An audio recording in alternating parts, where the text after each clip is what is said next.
राजस्थान प्रदेश की यशस्वी उप मुख्यमंत्री, वित्त मंत्री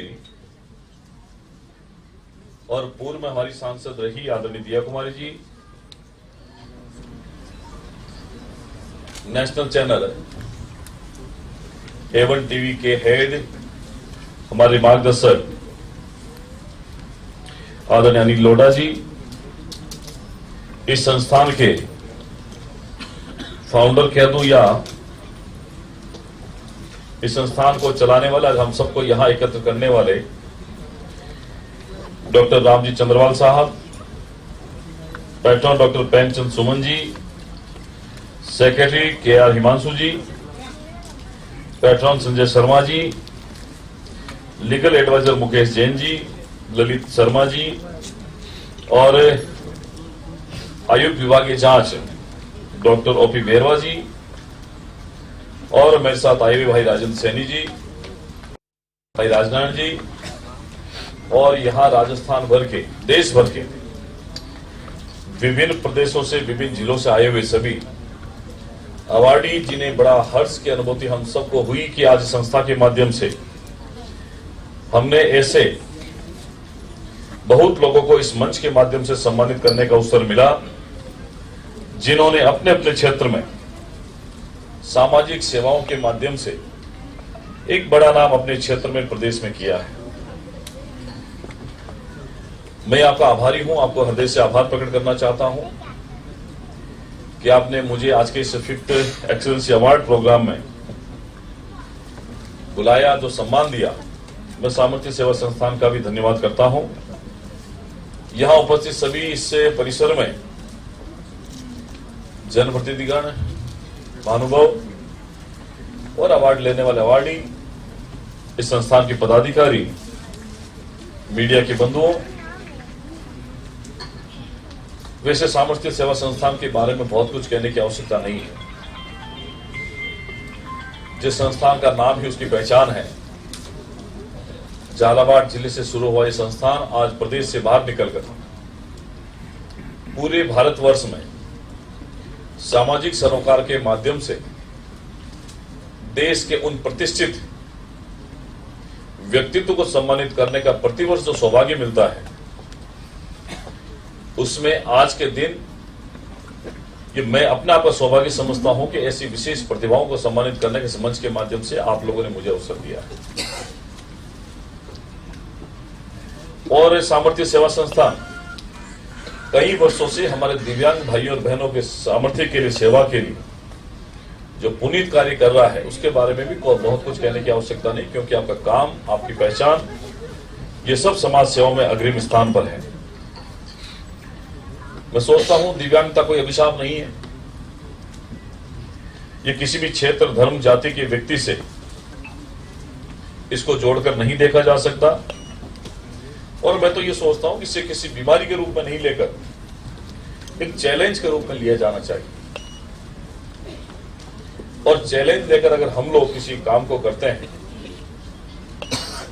सफलता निश्चित ही मिलना स्वाभाविक है, परिणाम मिलना स्वाभाविक है। इसलिए जीवन के किसी भी क्षेत्र में अगर कोई भी परेशानी आए, उस परेशानी को भी पार करने की आवश्यकता अगर हमारे मन में आत्मबल के रूप में हो, तो उस परेशानी से भी पार पाया जा सकता है। इस सरकार का मंत्री होने के नाते मैं प्रदेश के माननीय मुख्यमंत्री की तरफ से, राजस्थान के लगभग सभी दिव्यांगजनों की तरफ से देश के यशस्वी प्रधानमंत्री मोदी जी का धन्यवाद करना चाहता हूं कि इससे पहले दिव्यांगता के क्षेत्र में दिव्यांगों की जो श्रेणी थी वो मात्र 7 प्रकार की हुआ करती थी। लेकिन मोदी जी के प्रधानमंत्री बनने के बाद में पहले ही सरकार के कार्यकाल में वर्ष 2016 में दिव्यांगता की श्रेणी को 7 से बढ़ाकर 21 कर दिया गया। कोई भी व्यक्ति चाहे मेंटल डिसेबल हो, चाहे फिजिकल हो, किसी भी तरीके से डिसेबल है तो उसकी दिव्यांगता की श्रेणी को 21 प्रकार से हम लोग काउंट करते हैं।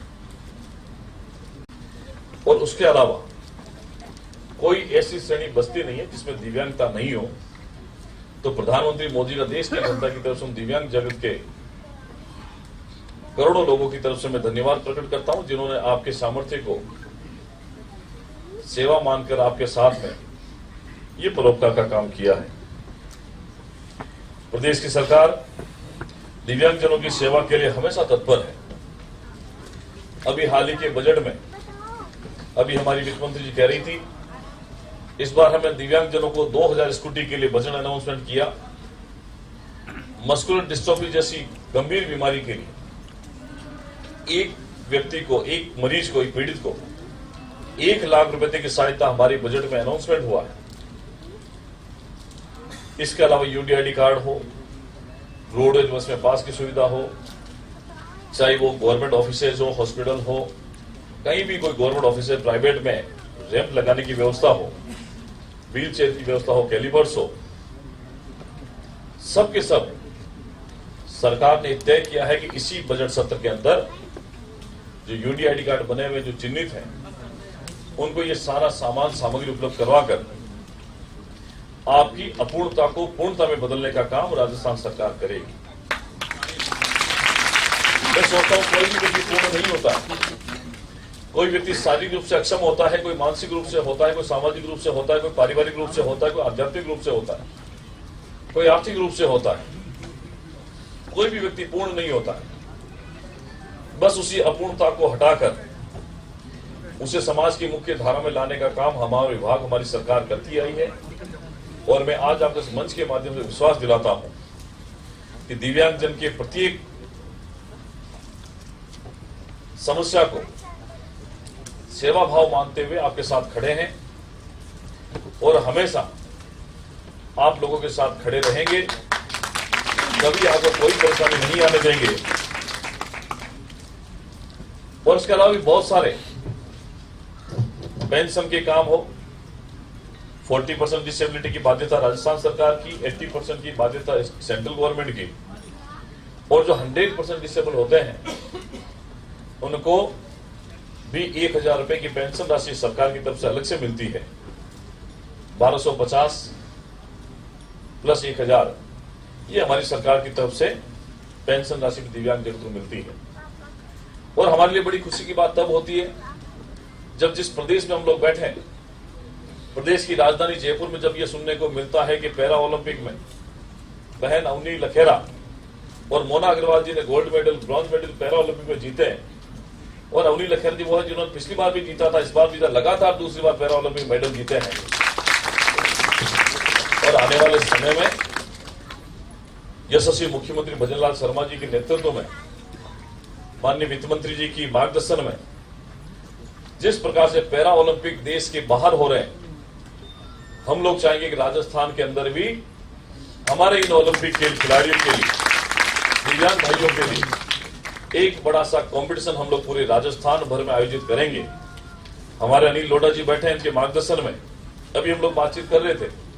आपका सजेशन था कि हम लोगों को ऐसा करना चाहिए, इसीलिए मैं आपके माध्यम से निवेदन करना चाहता हूं कि आने वाले समय में हम लोग इस पर बातचीत करके, वार्ता करके सही समय पर आप लोगों के साथ में इस प्रकार के आयोजन भी करेंगे। कहीं और कहीं कंपटीशन की बात आएगी जहां आप लोगों को सामाजिक सत्कार भी मिल सके, मान सम्मान भी मिल सके, और सरकार की तरफ से विभागीय योजनाओं की जो जानकारी लेकर लाभ मिलने वाला हो, सही समय पर सही व्यक्ति और पात्र व्यक्ति तक मिले, ऐसा प्रयास हम सबका रहेगा। मेरा सौभाग्य कि राजस्थान सरकार में सोशल जस्टिस मिनिस्टर के रूप में मुझे आप लोगों की सेवा करने का अवसर मिला है। कभी कभार मुझे लगता है कि मैं किसी मंदिर में जाऊं या किसी गुरुद्वारे में जाऊं, कहीं बस स्टैंड में जाऊं, तो मैं कुछ 100 लोगों की मदद कर सकता हूं, उनके साथ बैठकर, उनके साथ मिलकर। लेकिन आज बड़ा गर्व होता कि इस डिपार्टमेंट के माध्यम से मुझे राजस्थान की 8 करोड़ जनता में से 1 करोड़ के करीब जनता की सेवा करने का अवसर मिला है। राजस्थान की आबादी के 70% परिवार जो हैं वो हमारे विभाग से जुड़े हुए हैं, और पूरी ट्रांसपेरेंसी के साथ में प्रत्येक व्यक्ति तक पहुंचने की जिम्मेदारी इस विभाग की है। जो सपना डॉक्टर दीनदयाल उपाध्याय जी ने देखा था, जो सपना आदरणीय भैरव सिंह जी शेखावत ने देखा था, जो सपना अटल बिहारी वाजपेयी जी ने देखा था अंत्योदय का, कि समाज के आखिर में खड़े हुए परिवार को, व्यक्ति को सड़क, पानी, चिकित्सा, शिक्षा, बिजली, रोजगार के अलावा भी जो सुविधाएं हैं वो मिलनी चाहिए। उस अंत्योदय की योजना को पूरा करने की जिम्मेदारी सामाजिक न्याय अधिकारिता विभाग की है। और इस सरकार का सपना है अंत्योदय से सूर्योदय का, जहां लोग उम्मीद करते हैं कि नई सरकार में चाहे गरीब हो चाहे अमीर हो, दलित हो, चाहे पिछड़ा हो, चाहे अगड़ा हो, किसी प्रकार के भेदभाव के बिना हम लोग उनको सामाजिक उत्थान दे सके, आर्थिक उत्थान दे सके, ऐसा प्रयास हमारी प्राथमिकता में है।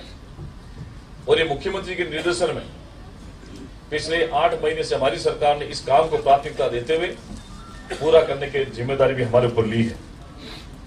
माननीय प्रधानमंत्री मोदी जी ने दिव्यांगजन की आवश्यकता को ध्यान में रखते हुए प्रधानमंत्री दिव्यांग योजना भी प्रारंभ की है। इस योजना के अंतर्गत कुछ वर्षों में आने वाले प्रत्येक वर्ष में प्रत्येक जिले पर दिव्यांगों को आवश्यकता अनुसार उपकरण उपलब्ध करवाए जाने की भी आवश्यकता हम लोग को महसूस हुई और उसके की व्यवस्था हम लोग करने वाले हैं। दिव्यांगजनों की आवश्यकता में रुचि के अनुसार स्किल डेवलपमेंट का काम भी हम लोग आने वाले समय में शुरू करने वाले हैं और इसके लिए और उनकी पढ़ाई के लिए, ट्रेनिंग के लिए ऋण की सुविधा भी हम लोग हमारे विभाग के माध्यम से उपलब्ध करवा रहे हैं, ताकि कोई भी दिव्यांगजन आर्थिक रूप से कमजोर होने के कारण अपनी प्रतिभा को आगे नहीं बढ़ा सकता है, होशियार होने के कारण बढ़ नहीं सकता है, ऐसी दुविधा में अगर कहीं है तो उसको दुविधा को सुविधा में बदलने का काम भी हमारा विभाग करेगा। और तो और दिव्यांगजनों को अग्रिम अध्ययन के लिए विभाग के द्वारा छात्रवृत्ति भी प्रदान की जा रही है। विभाग द्वारा पेंशन राशि के बारे में बहुत कुछ मैंने पहले बता दिया। और मैं सामर्थ्य सेवा संस्थान के बारे में जब मैं पढ़ रहा था तब मुझे महसूस हुआ कि ये वाकई में एक ऐसी संस्था है जिससे अन्य संस्थाओं को प्रेरणा लेने की आवश्यकता है। बिना किसी सरकारी सुविधा के, बिना किसी गवर्नमेंट ग्रांट के ये संस्था पिछले कई वर्षों से सामाजिक सेवा के क्षेत्र में काम कर रही है। और आज इस प्रकार के आयोजन में जहां लाखों रुपए खर्च होते हैं, प्रतिभाओं को एक मंच मिलता है, प्लेटफॉर्म मिलता है, वो किसी दूसरे व्यक्ति के लिए प्रेरणा का केंद्र बिंदु बनते हैं। और जब लाखों रुपए खर्च होते हैं, वो सब भामाशाहों के सहयोग से, संस्था के सहयोग से, मैं सोचता हूं charity begins from home. Charity हमेशा अपने स्वयं से शुरू होती है। इस संस्था ने अपने परिवार से इस संस्था को आर्थिक ताकत के रूप में खड़ा किया। आज हम लोग देख रहे हैं तो सैकड़ों लोगों को सम्मानित करने का अवसर मिला है। कोई भी संस्था बनती है, उससे उस संस्था को पूरा करने के लिए, संस्था के उद्देश्य को पूरा करने के लिए सपने होते हैं और सपनों को बखूबी इस संस्था के माध्यम से पूरा करने का अवसर आप लोगों ने दिया है। मैं ईश्वर से प्रार्थना करता हूं आपका ये संस्थान नित नए ऊंचाइयों को, आयाम को छुए, दिव्यांगजनों को एक नए प्लेटफॉर्म दे जहां अपनी बात रख सके, कह सके, प्रतिभा को निखार सके। एक पत्थर को भी तराश कर उसमें भगवान की मूर्ति अगर बना दे तो करोड़ों लोगों की आस्था उस पत्थर में बन जाती है। ऐसे ही हमारे दिव्यांगजनों को निखार कर उनके व्यक्तिगत हुनर के आधार पर उनको आगे बढ़ाने की जिम्मेदारी हमारी है, इस संस्थान की है। इसलिए मैं संस्थान के उज्जवल भविष्य की शुभकामना भी करता हूं। और आज जो अवार्डी है, जो अवार्ड मिला है विभिन्न सामाजिक सेवाओं के अंदर, मैं उनको भी बहुत बहुत धन्यवाद करता हूं कि आपने अपने क्षेत्र में, अपने प्रदेश में अलग अलग जगह पे अच्छा काम किया है। मैं सरकार की तरफ से आपको आश्वस्त करता हूं, सरकार की जब भी आपको जरूरत पड़ेगी और हमें आपकी जरूरत पड़ेगी, हम एक दूसरे के पूरक बनकर एक दूसरे के साथ मिलकर काम करेंगे। इन्हीं शुभकामनाओं के साथ में मैं पुनः सामर्थ्य सेवा संस्थान के इस एक्सीलेंट अवार्ड में बुलाने के लिए आप सबका बहुत बहुत धन्यवाद करता हूं। उम्मीद करता हूं कि संस्थान आने वाले समय में अपनी ऊंचाई को छुएगा, आपके कार्यक्रम में 4 चांद लगे, ऐसी शुभकामना मैं सरकार की तरफ से आपको प्रेषित करता हूं। और आज जो पधारे हैं विभिन्न क्षेत्रों से, मैं उनको भी बहुत बहुत शुभकामनाएं देता हूं। आपका जीवन मंगलमय रहे। बहुत बहुत धन्यवाद। जय हिंद, जय भारत, जय जय राजस्थान।